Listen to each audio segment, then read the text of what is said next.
Iya. Assalamualaikum warahmatullahi wabarakatuh. Selamat pagi Ibu dan teman-teman semuanya. Kami dari kelompok 1 akan memaparkan tentang pencemaran pada perairan tawar, khususnya pada danau. Kami kelompok 1 beranggotakan 5 orang. Yang pertama ada Mbak Nuriana Mahsunah dengan NIM belakang 019, lalu ada Mbak Ira Novianti dengan NIM belakang 044, selanjutnya ada Mbak Anisya Nur Fatimah dengan NIM belakang 073, lalu ada Muhammad Lutfi Masud dengan NIM belakang 067, dan yang terakhir saya sendiri, Kamila Hidayati dengan NIM belakang 068.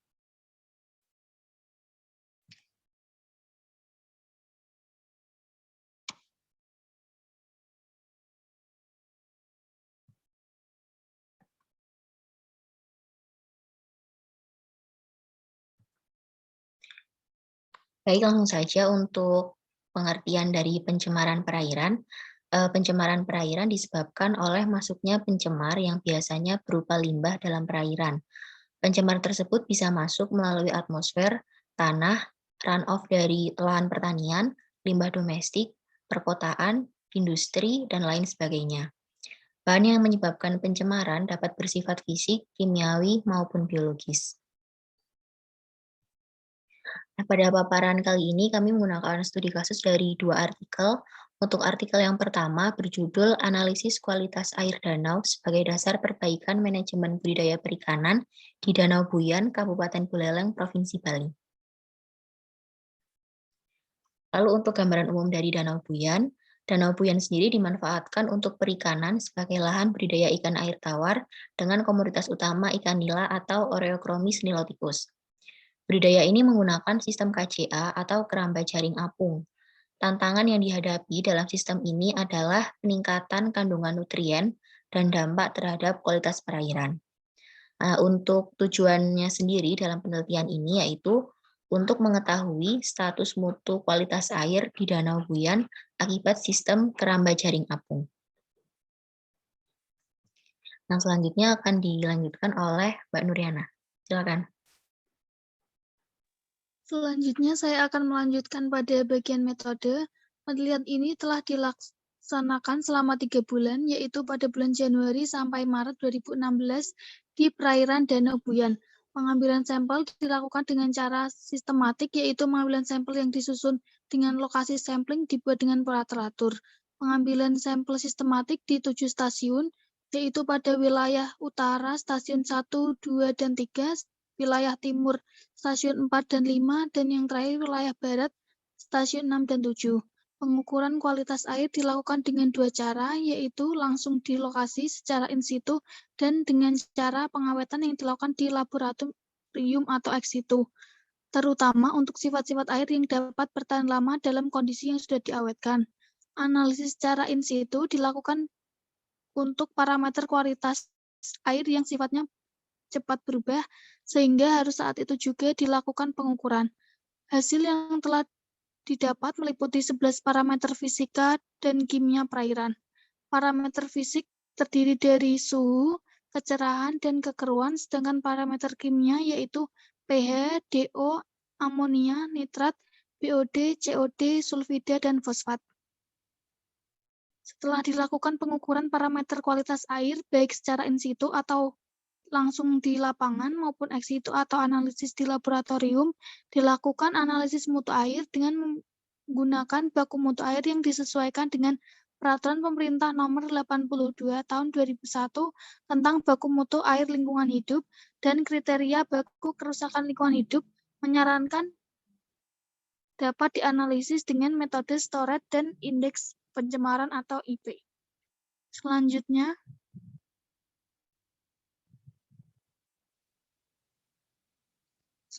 ada hasil dan pembahasan. Hasil yang didapat meliputi 11 parameter fisik dan kimia perairan. Parameter fisik tadi meliputi suhu, kecerahan, dan kekeruan. Sedangkan parameter kimia yaitu ada pH, DO, amonia, nitrat, BOD, COD, sulfida, dan fosfat. Selanjutnya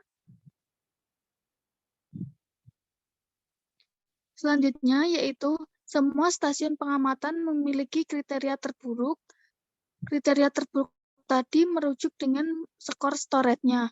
Skor rata-rata yang didapat dari analisis pada semua stasiun pengamatan sebesar minus 82.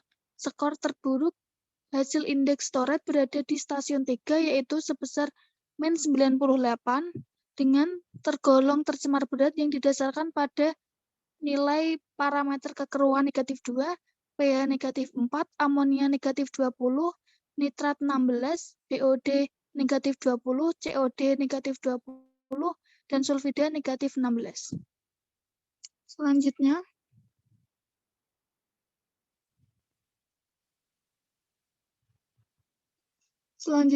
analisis parameter kualitas air dengan metode pencemaran atau IP. Hasil analisis pada indeks pencemaran atau IP didapat rata-rata nilai IP sebesar 3,4347 dengan kategori tercemar ringan. Nilai IP tertinggi yaitu pada stasiun 4 dengan nilai 3,8673. Parameter yang memiliki IP lebih dari 1 yaitu tergolong tercemar adalah amonia dengan nilai 4,5654, nitrat 4,7857, BOD 3,5190, COD 1,1916, dan sulfida 2,3359. Selanjutnya akan dijelaskan oleh rekan saya Ira.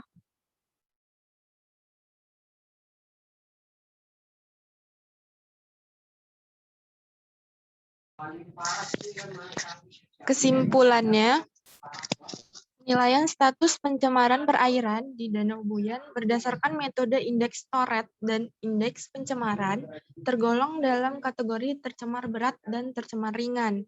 Perbedaan status pencemaran pada metode indeks storage dan indeks pencemaran ini mungkin disebabkan oleh analisis yang berbeda. Indeks storage memiliki prinsip pendugaan nilai pencemaran berdasarkan perbandingan hasil pengukuran dengan baku mutu, sedangkan indeks pencemaran memiliki prinsip pendugaan untuk mengetahui tingkat pencemaran secara relatif terhadap parameter kualitas air tertentu. Skor rata-rata indeks storage yang didapat dari ketujuh stasiun yaitu sebesar minus 82 dengan nilai terburuk sebesar minus 98, yaitu pada lokasi stasiun 3.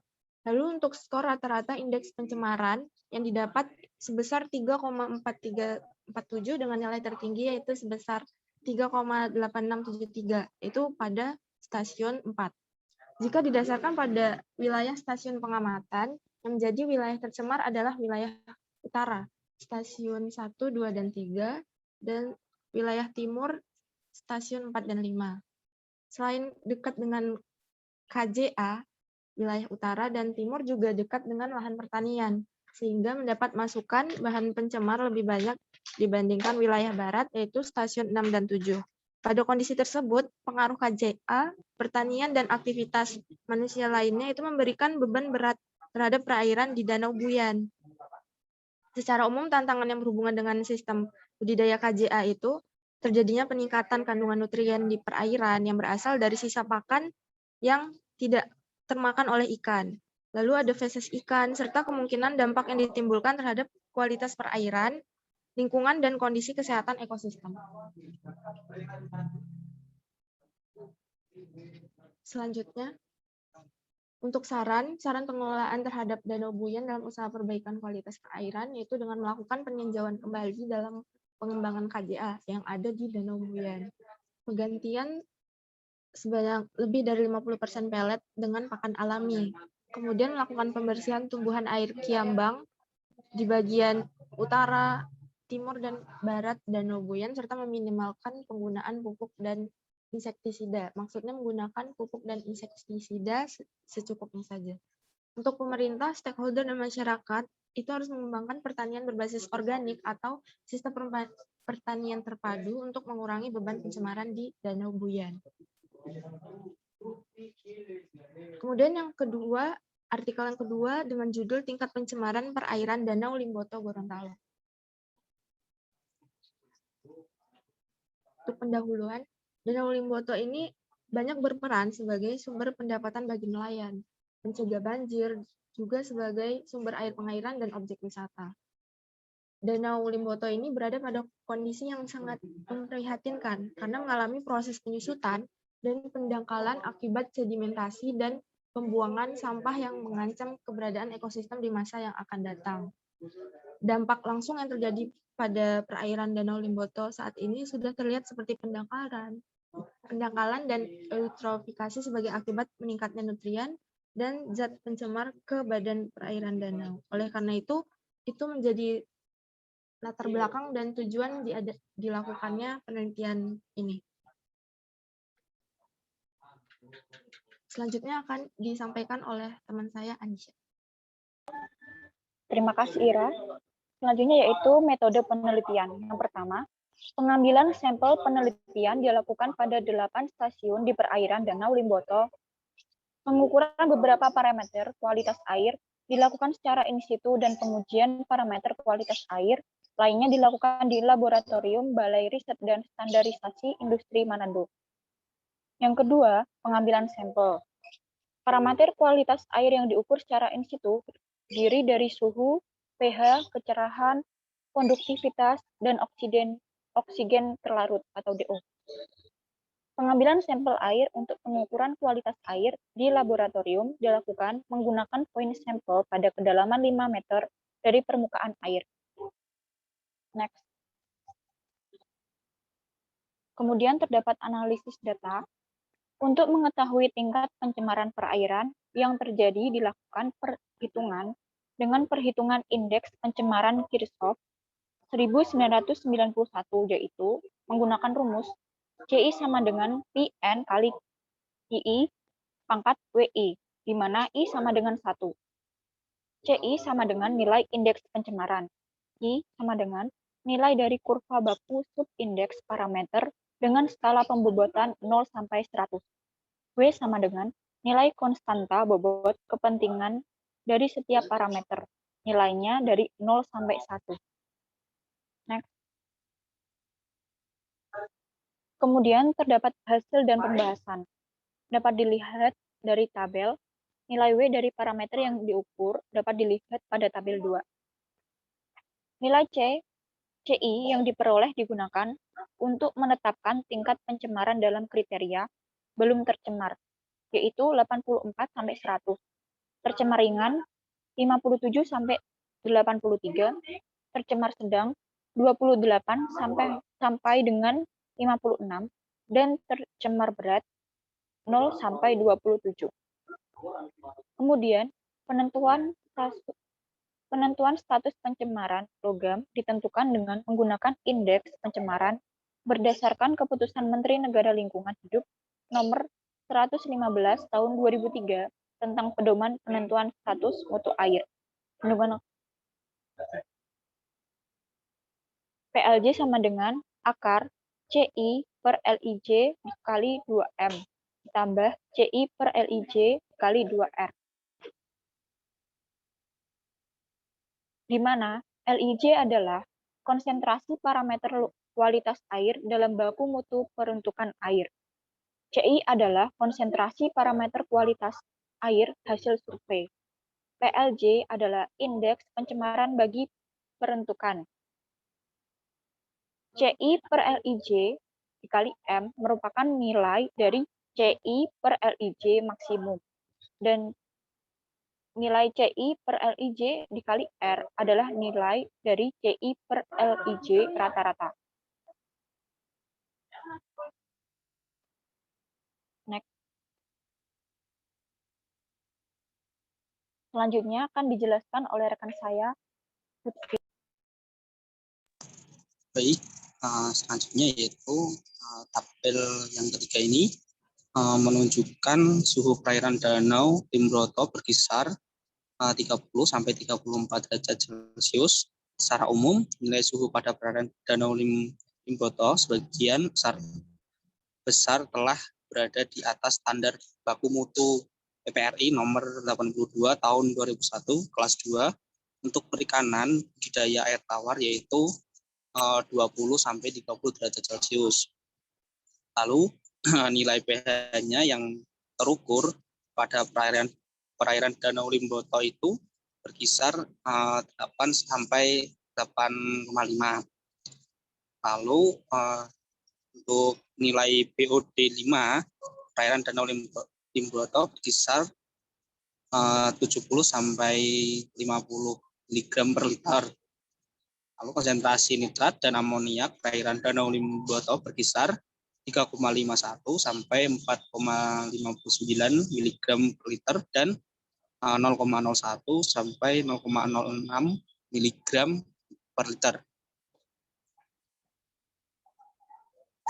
Untuk hasil nilai indeks kimia Kirchhoff menunjukkan tingkat pencemaran perairan Danau Limboto pada stasiun 1, 2, 3, 4, dan 5 itu tergolong perairan yang tercemar ringan dengan nilai indeks kimia Kirchhoff berkisar 59,13 sampai 70,64.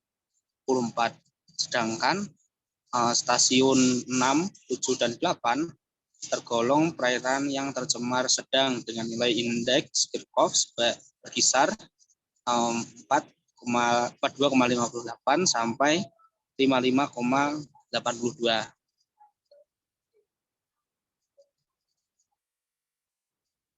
Lalu untuk tabel yang keempat, berdasarkan hasil perhitungan indeks pencemaran logam berat untuk peraturan nomor 115 tahun 2003 didapatkan nilai indeks pencemaran logam, timbal, dan kadium pada perairan Danau Limboto. Hasil penelitian menunjukkan tingkat pencemaran logam, timbal, dan kadium masih berada dalam kondisi baik, di mana nilainya masih memenuhi standar mutu yang telah ditetapkan, yaitu lebih dari 0 namun tidak lebih dari 1.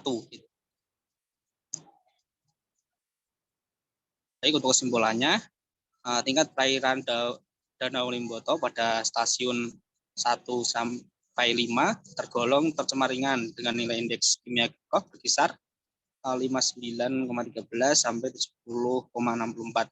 Sedangkan pada stasiun 6 sampai 8 tergolong tercemar sedang dengan nilai indeks kimia Kirchhoff berkisar 42,58 sampai 55,82. Tingkat pencemaran logam, timbal, dan kadium pada perairan Danau Limboto itu masih berada dalam kondisi normal dengan nilai indeks pencemaran logam itu lebih dari 0 namun tidak lebih dari 1, yaitu memenuhi baku mutu yang sudah disesuaikan oleh pemerintah atau masih dalam kondisi baik. Berikut adalah daftar pustaka yang kelompok kami pakai. Ada 2 artikel.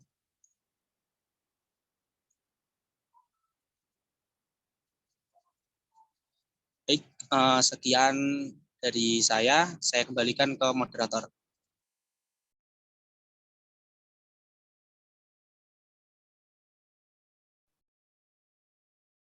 Baik, sekian pemaparan dari kelompok 1. Terima kasih atas perhatiannya. Selamat pagi. Wassalamualaikum warahmatullahi wabarakatuh.